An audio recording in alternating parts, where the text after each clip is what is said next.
ಅವಕಾಶ ಸಮಾನತೆ ದೊರೆಯುವಂತೆ ಮಾಡಲು ಮತ್ತು ವ್ಯಕ್ತಿ ಗೌರವವನ್ನು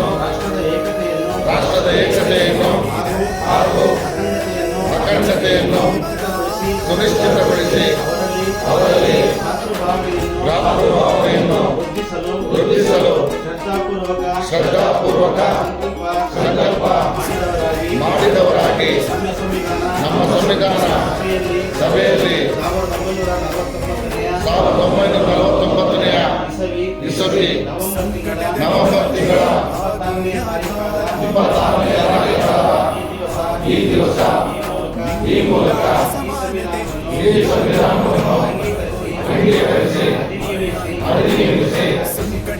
ಅರ್ಪಿಸಿಕೊಂಡಿದ್ದೇವೆ.